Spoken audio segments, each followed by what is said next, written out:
Japan's sleek, silver bullet jet slices through skies with menacing grace, its fuselage glinting like a samurai's sword. Engines roar to life, unleashing a fiery blaze of power and precision that leaves wonder in its wake. But as this aerial behemoth takes to the skies, what secrets lie hidden in its cutting-edge design, waiting to be unleashed upon the world? Join us as we reveal the reason why the new Japanese $225 million aircraft shocked the US and China, the YF-23 Black Widow. In the realm of cutting-edge military aviation, stealth technology has emerged as a crucial aspect of modern warfare. The YF-23 Black Widow, an advanced stealth fighter, stood as a trailblazer in the realm of aerial combat, shaping the future of air superiority, even though it never saw active service. Here we explore the development, features, and significance of the YF-23 Black Widow, a remarkable aircraft that pushed the boundaries of stealth technology. During the 1980s, the United States Air Force initiated the Advanced Tactical Fighter Program to replace its aging fleet of fighter aircraft. The proposed aircraft should not only possess low observable radar characteristics, but also demonstrate its ability to outperform the latest Soviet Su-27 flanker and MiG-29 Fulcrum fighters in dogfight situations. This represented a significant advancement because, up until then, the only existing stealth aircraft, the F-117 Nighthawk, lacked air-to-air weaponry and supersonic flight capability. Additionally, the Air Force desired the Advanced Tactical Fighter to have super cruise capabilities, enabling sustained supersonic flight without relying on fuel-consuming afterburners. Two contenders emerged as the finalists in this high-stakes competition: the YF-22, developed by Lockheed Martin, and the YF-23 Black Widow, designed by Northrop Grumman. Lockheed's YF-22 had a visually impressive design, but the YF-23 truly stood out with its extraordinary appearance. It featured diamond-shaped wings that contributed to reduced radar visibility, and its slim side profile was reminiscent of the iconic SR-71 Blackbird spy plane. The YF-23 made its first flight on August 27, 1990. Both YF-23 prototypes completed a combined total of 50 flights, accumulating an impressive 65.2 hours of flight time.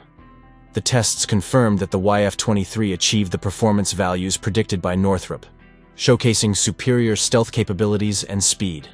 Despite the YF-23's remarkable capabilities, the YF-22 won the competition. The YF-22 was equipped with thrust vectoring capabilities, aiding in executing tight maneuvers at low speeds. Thus, it demonstrated better agility and maneuverability, outperforming the YF-23 in flight testing. Therefore, the YF-23 program got cancelled, with only 2 YF-23 prototypes having been built, and the YF-22 went on to be developed into the F-22 Raptor. YF-23 Black Widow's design and stealth features. The YF-23 Black Widow was a revolutionary aircraft designed with stealth in mind. Its unique, faceted shape, angular surfaces, and blended edges were carefully crafted to minimize radar cross-section, ensuring reduced detectability by enemy radar systems. The aircraft's dark, radar-absorbent material coating further enhanced its stealth capabilities, absorbing and diffusing radar waves in order to prevent them from being reflected back to the source. To further reduce its infrared signature, the YF-23 featured an innovative cooling system that efficiently dissipated heat generated by its engines. Using a similar system to the B-2 Spirit, a stealth bomber also developed by Northrop Grumman, the exhaust gases were transpiration-cooled by projecting them on tiles fitted around the nozzles to absorb the heat. This system allowed the aircraft to minimize its thermal emissions, making it less susceptible to infrared-guided missiles. The YF-23 boasted outstanding performance characteristics, including high speed, agility, and range. Powered by 2 advanced turbofan engines, the aircraft was capable of supercruise, meaning it could reach supersonic speeds without the need for afterburners, enabling it to fly faster and consume less fuel than many of its contemporary counterparts, while also reducing its infrared signature. Its high cruising speed and long-range capabilities gave it a significant tactical advantage, allowing it to cover vast distances in shorter timeframes. Among the 2 constructed aircraft prototypes, the initial YF-23's PAV-1 Spider was equipped with Pratt & Whitney Y-Phone 19 engines, while the second one, PA-V2, Grey Ghost, utilized General Electric Y-Phone 20 engines.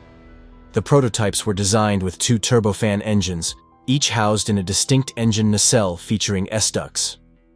These S-ducts were positioned on either side of the aircraft's spine, serving to protect the engine axial compressors from radar waves. The YF-23's cockpit featured state-of-the-art avionics and fly-by-wire technology, providing pilots with improved situational awareness and ease of control. Its advanced radar system allowed for long-range target detection and tracking, ensuring a clear advantage in both air-to-air and air-to-ground engagements. In late 2004, Northrop Grumman submitted a proposal for a bomber based on the YF-23 to address the United States Air Force's requirement for an interim bomber. This proposal was in competition with the FB-22 and B-1R concepts. However, in 2016, the Air Force ultimately selected Northrop's long-range B-21 bomber instead of reviving the YF-23 Black Widow. The first YF-23, with Pratt & Whitney engines, supercruised at Mach 1.43 on September 18, 1990, while the second, with General Electric engines, reached Mach 1.72 on November 29, 1990. By comparison, the YF-22 achieved Mach 1.58 in supercruise. The YF-20 was tested to a top speed of Mach 1.8 with afterburners and achieved a maximum angle of attack of 25 degrees. The maximum speed is classified, though sources state a speed greater than Mach 2 XDA at altitude in full afterburner. The aircraft's weapons bay was configured for weapons launch and used for testing weapons bay acoustics, but no missiles were fired. Lockheed fired AIM-9 Sidewinder and AIM-120 AIM-RAM missiles successfully from its YF-22 demonstration aircraft. PA-V1 performed a fast-paced combat demonstration with 6 flights over a 10-hour period on 30 November 1990. Flight testing continued into December. The two YF-23s flew 50 times for a total of 65.2 hours. The test demonstrated Northrop's predicted performance values for the YF-23. Both designs met or exceeded all performance requirements. The YF-23 was stealthier and faster, but the YF-22 was more agile. The two contractor teams submitted evaluation results with their proposals for full-scale development in December 1990. And on April 23, 1991, Secretary of the Air Force Donald Rice announced that the YF-22 team was the winner. The Air Force selected the Pratt & Whitney F-119 engine to power the F-22 production version. The Lockheed team and Pratt & Whitney designs were rated higher on technical aspects, were considered lower risks as the YF-23 flew fewer sorties and hours than its counterpart, and were considered to have more effective program management. It has been speculated in the aviation press that the Lockheed team design was also seen as more adaptable to the Navy's NATF. But by FY 1992, the United States' Navy had abandoned NATF. Following the competition, both YF-23s were transferred to NASA's Dryden Flight Research Center at Edwards AFB, California, without their engines. NASA planned to use one of the aircraft to study techniques for the calibration of predicted loads to measure flight results, but this did not take place. Both YF-23 airframes remained in storage until mid-1996, when the aircraft were transferred to museums. The political reasons. The super warcraft was never built. The F-22 almost never happened. Here's the story. The Lockheed Martin F-22 Raptor is the best air superiority fighter ever built, but could America have done better? When the YF-22 prototype won the contract for the Advanced Tactical Fighter in April 1991, it was a lesser plane compared to the Northrop YF-23 in many ways. Though the YF-22 was a more maneuverable aircraft, the YF-23 had far greater supersonic cruise capability, especially when outfitted with the General Electric YF-120 variable cycle engines. Even when powered by the less powerful Pratt & Whitney YF-119, the YF-23 had the ability to fly an entire sortie at supersonic speeds above Mach 1.4. The sleek prototype jet could also cruise at slightly more than Mach 1.8 when equipped with the YF-120. Jim Sandberg, test pilot of the YF-120-powered YF-23, recounted a few years ago that he doesn't recall Barry Watts, although the name has a familiar ring. He was right about supercruising for the whole sortie, as that's the definition P is equals 0, but he was wrong about the number. The one mentioned was just a bit shy of the PAVA-1, which was equipped with the relatively underpowered YF-119 engines developed by P&W Sandberg's airplane, PAV-2, equipped with the more powerful YF-120 engines developed by GE, supercruised quite a bit faster, very fast, as the USAF censors advised them to say. The final production version of the F-22 Raptor also cruises at speeds greater than Mach 1.8 without afterburner, but its endurance is much more limited. In fact, operational Raptor pilots tell me that it's not very useful during real-world missions. Supercruise is impressive on paper, but not very practical in a fighter with limited fuel, a senior Air Force F-22 pilot said. I would much rather have an aircraft that accelerates and gains energy back quickly than one that supercruises. The YF-23, contrary to popular belief, did not have an overall top speed that was any faster than the YF-22. Both jets were limited to an aerodynamic max speed of about Mach 2.2 as a result of their fixed-ramp external compression inlets. In fact, operational F-22 Raptors are red-lined at exactly Mach 2.0 with an artificial placard because the aircraft's stealth coating is prone to delamination if the jet went any faster, particularly around the canopy. The Northrop design also had better range compared to the YF-22 and was arguably a stealthier design. Why the YF-23 was beaten by the Raptor? On the surface, the decision to go ahead with the YF-22 might seem like a vote in favor of a more conservative design, since both jets grossly exceeded the Air Force's requirements by more than 20%. But there was much more to the Air Force's decision than aircraft performance. Three major factors played in Lockheed's favor. This being Washington, politics matter. Northrop and partner McDonnell Douglas had antagonized the Air Force and Pentagon leadership with their performance on the B-2 bomber and A-12 naval strike aircraft, Watts explained.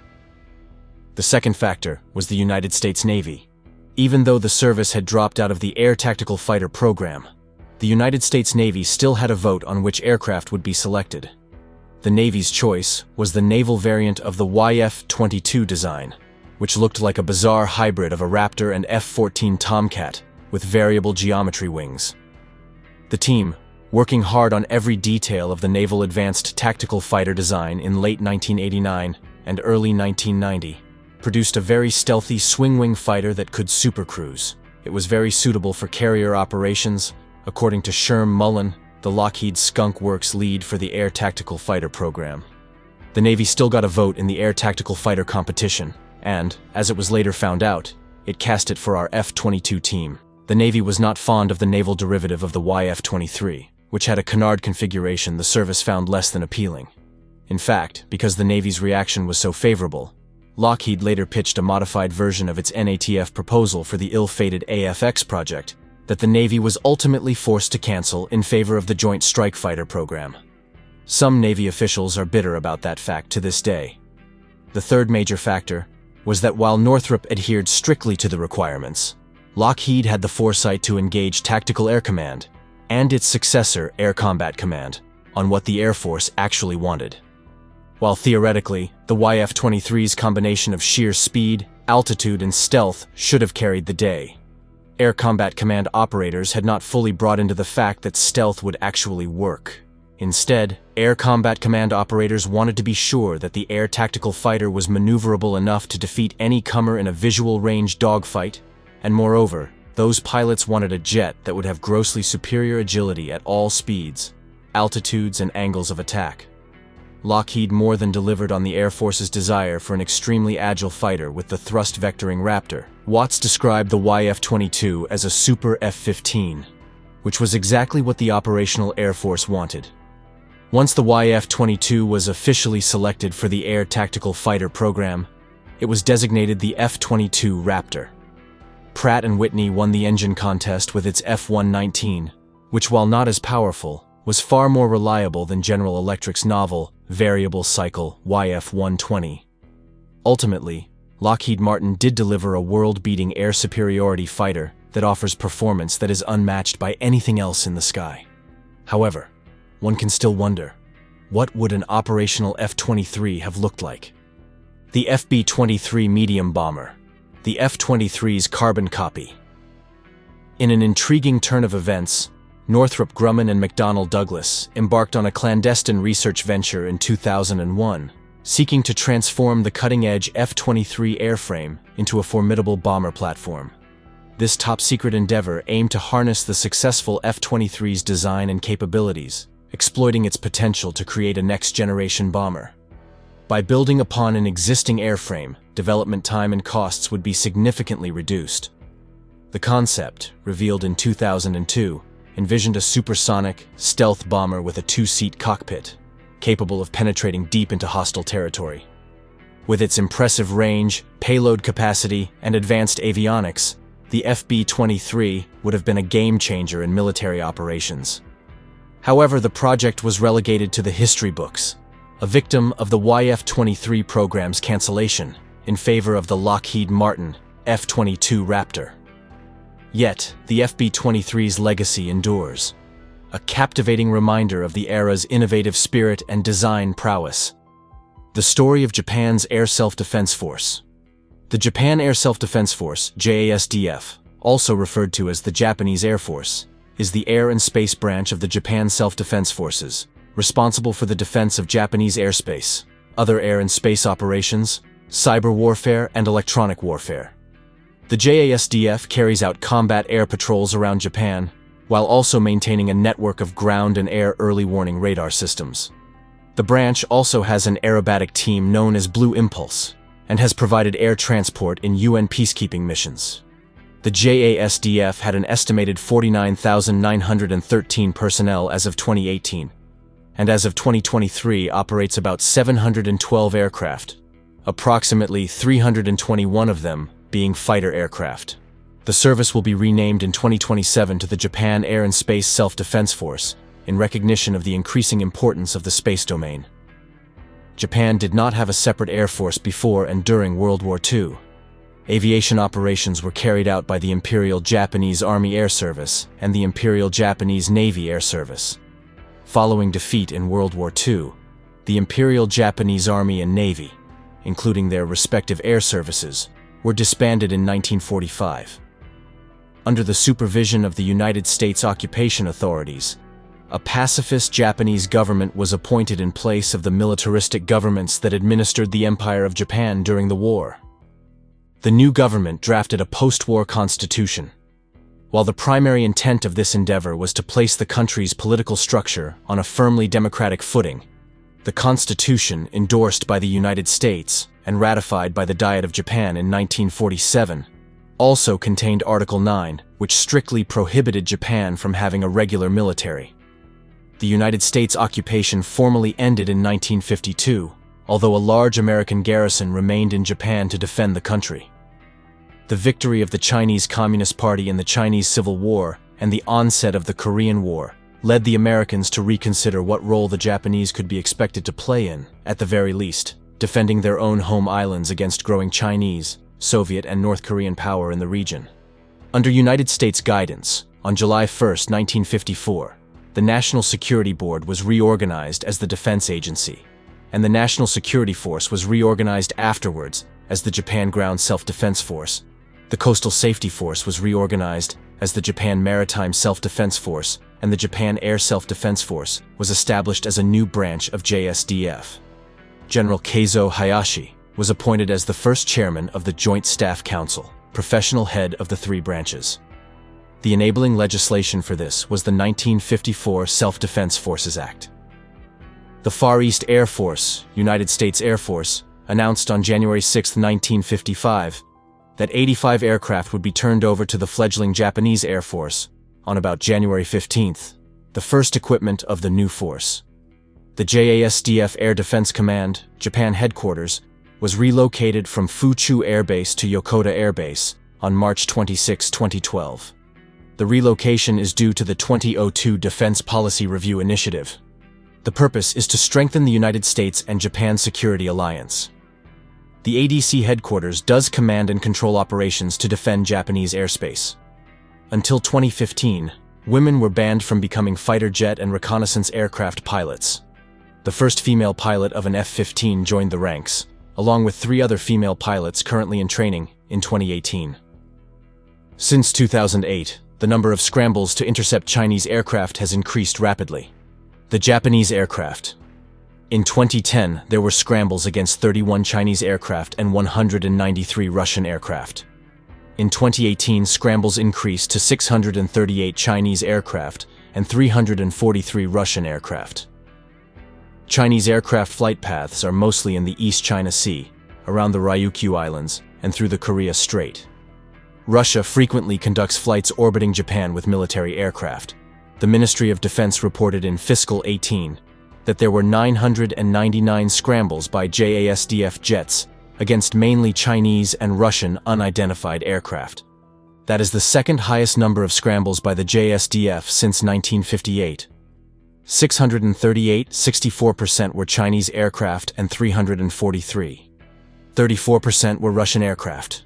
On June 20, 1919, two Russian bombers, Tupolev Tu-95, violated Japanese airspace twice on the same day.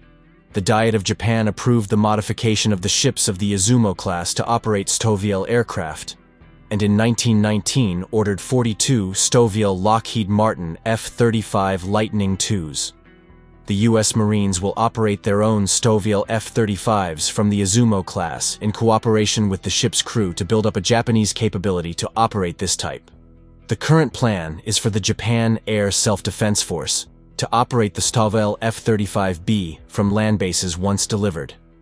As of 2020, the JASDF is under increasing pressure to intercept warplanes from China's People's Liberation Army Air Force close to entering its airspace. As of the last fiscal year ending in March 2020, the JASDF scrambled aircraft a record 947 times to intercept PLAF warplanes. This has resulted in heavy wear and tear on their F-15J fighter aircraft.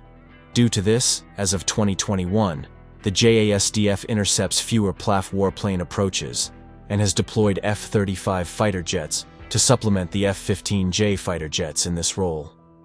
On March 17, 2021, the Mitsubishi F-4 EJ Phantom II was retired after 50 years of service with the JASDF, being replaced by the F-35A. During the 9 months of fiscal year 2021, JSDF fighters scrambled against 785 inbound flights. Chinese aircraft were intercepted 571 times, that's roughly 70%, and 199 Russian aircraft. The majority of the Chinese aircraft flew over Okinawa Prefecture.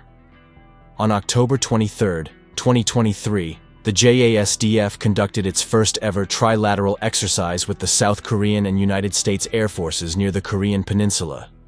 The YF-23's most distinctive and lesser-known feature.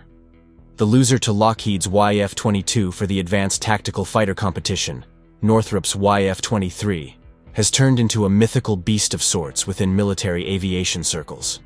Not only do throngs of aficionados and analysts alike, and maybe even Lockheed, think it should have won that competition, but unsubstantiated rumors of a design based on it living in the clandestine realm, at least for some time, have propagated over the years. The truth is a bit more complex than just the YF-23 being the perfect jet in retrospect. It too had advantages and disadvantages. But one of the YF-23's most exotic design elements that has been largely overlooked was the way boundary layer air was separated from the YF-23's fuselage before entering its air inlet and feeding its very air-thirsty next-generation turbofan engines. Supercruise, the ability to fly for extended periods of time at supersonic speeds without the use of afterburner, was a key requirement of the Air Tactical Fighter program. At the same time, so was low observability. The goals of providing copious amounts of stable airflow to engines and an airframe that is hard to spot on radar can come in direct conflict with each other when it comes to designing a cutting-edge combat aircraft, and especially a superfighter.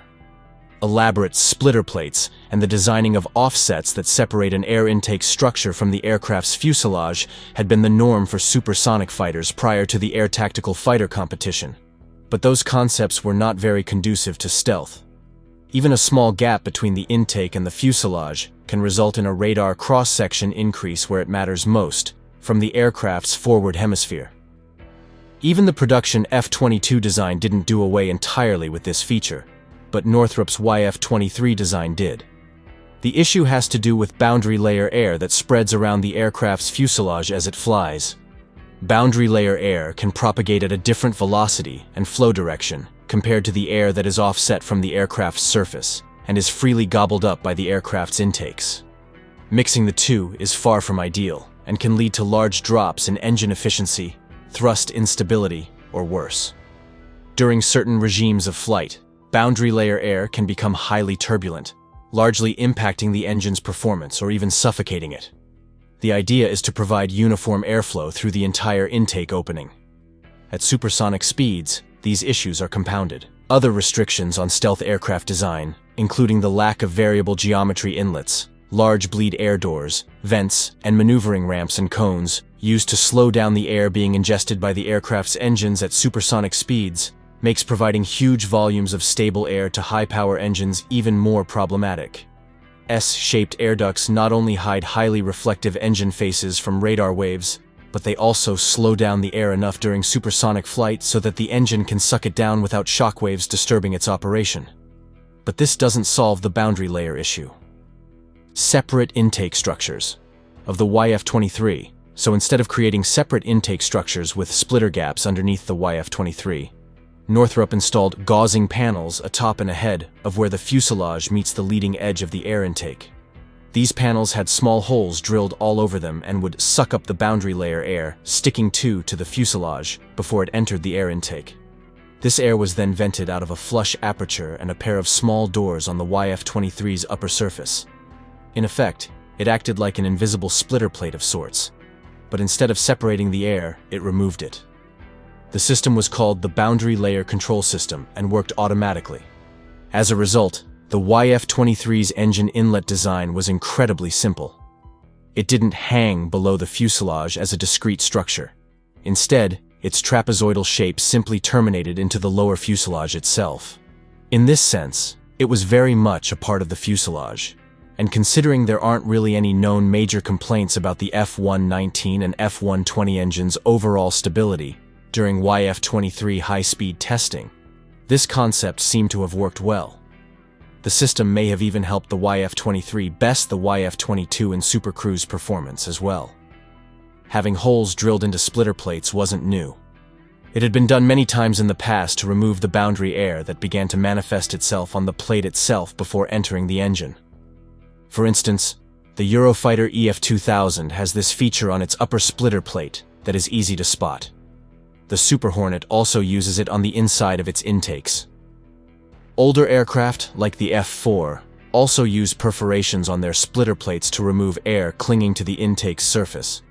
But integrating a more refined version into the jet's fuselage itself and eliminating the splitter plate or intake offset altogether was new. You are probably wondering why we haven't seen similar technology in other designs in the nearly 3 decades since the YF-23 took to the air. One major reason is the advent of the diverterless supersonic inlet.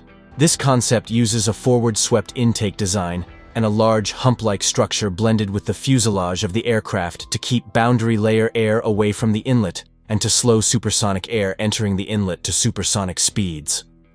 The technology was successfully tested by Lockheed in 1996, with an F-16 acting as the test platform. The test concluded that the inlet had no adverse impact on engine operation and could actually improve thrust during certain areas of the flight envelope. It could also reduce radar cross-section from the forward hemisphere by better obscuring the engine's fan face. Since then, the F-35 went on to leverage it as a key design element, as has China with their J-20 and J-31 stealth fighters aircraft, and the most recent iterations of their J-10 and JF-17 fighters. In fact, there are some indications that Northrop may have been planning on integrating a DSI-like structure on their production example of the YF-23 if it had ever reached that state. It isn't clear just how the two concepts stack up to each other, though. The DSI and S-shaped duct arrangement is known to limit high-speed flight to around Mach 1.62.0, depending on the design. This really isn't an issue for modern fighters, but it could be for an exotic design that is meant to reach higher sustained speeds, although skin heating issues begin to come into play then as well. So there you have it, a little-known exotic aspect of Northrop's legendary YF-23 design, and another reason to sit back and wonder what could have been. Thanks for watching. See you in our next video.